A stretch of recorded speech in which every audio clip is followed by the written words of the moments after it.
Bone Soup by Cambria Evans. Bone Soup. Oh, it's a graveyard. Look at the skeleton hand. Being nothing more than skin and bone, Finnegan had to live by his wits alone. He had no family or house to haunt, but he was known across the land for having a ravenous appetite. Everyone knew that wherever Finnegan went, he always brought his eating stool, his eating spoon, and his gigantic eating mouth. One Halloween, Finnegan's travels took him through a barren land. What a lovely place, he thought. I'm sure I can find a Halloween feast here. But as Finnegan grew closer to town, a witch passed by on her broomstick. Happy Hallows Night, he said. Do you know where the feast is?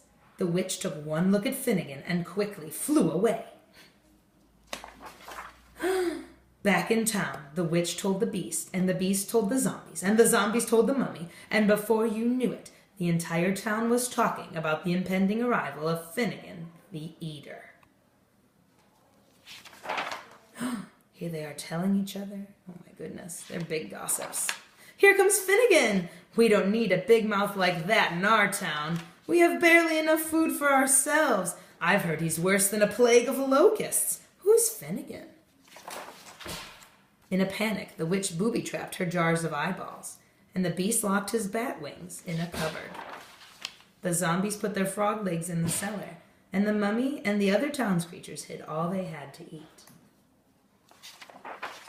When poor, ever-hungry Finnegan came to town, he was surprised that it looked empty, but even more surprised that there was no feast. Look at all those eyes watching him.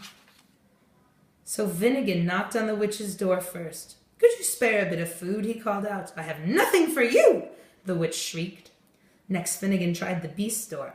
Could you spare some wormy cheese and bread for a simple traveler? He asked. A simple traveler, the beast said. I know who you are, and I have just enough for myself and none to spare. Be gone! At the third door, Finnegan had barely opened his mouth when the zombies all yelled, Go away! We have no food for you! At the mummy's door, the answer was the same. Go away! Go away! And so he went through the whole town, knocking on doors and windows, but not a body or soul had any food for Finnegan. Hello? Anyone home? Could you spare some food for me? Undaunted, not scared, Finnegan collected wood from the forest and built a fire in the middle of the town square. He then filled the town's largest cauldron with water and set it to boil. After waiting a time, Finnegan ceremoniously opened his cloak. He took out a magnificent piece of bone, so old the edges were dry and splintered, and with a toothy grin, he dropped it right into the cauldron. Finnegan stirred the mixture, singing, Bone soup is what I make, a magic bone is all it takes. Boil it long and some spice, bone soup tastes so very nice. One by one, the town's creatures opened their doors and walked towards Finnegan and his fire. What are you singing about? What are you boiling? What a dry old bone! Dry old bone is nasty. You can't make soup out of that. Any ghoul knows as well. Finnegan smiled. Well, then I must not be a ghoul, for I am making such a soup. The little werewolf crouched at Finnegan's side. I've never heard of bone soup before, but I think I'll like it. In some places I have traveled, bone soup is considered a delicacy, Finnegan explained. Besides, this is no ordinary bone. It is magic. He tasted the broth again and sighed. If only there were some stewed eyeballs in my soup. With eyeballs, the soup would be very tasty. The little werewolf tugged at Finnegan's cloak. The witch has jars of those. I know she does. All the villagers stared at the witch, and her face turned an even brighter shade of green.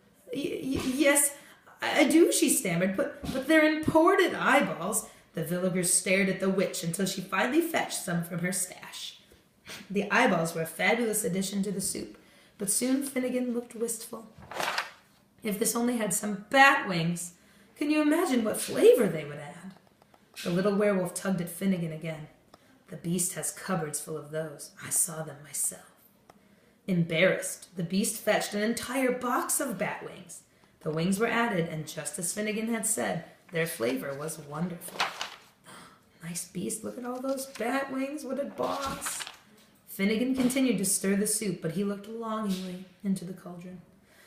Now, if only we had some frog legs, this soup would be fit for a king.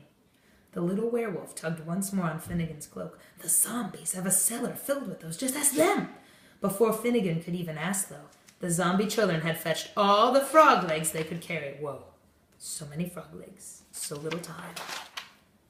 The frog legs were stirred into the broth, and soon the cauldron was also bubbling with spider eggs, dried mouse droppings, mouse poo, toenail clippings, and dandelions. With a final dusting of slime and sludge, the soup was declared ready.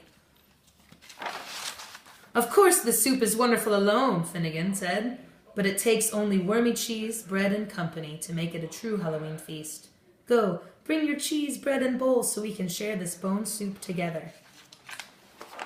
What a fabulous soup! Such good flavor! Truly fit for a king! To think it was made all from a magic ball. And so it was that Finnegan got his Halloween feast after all.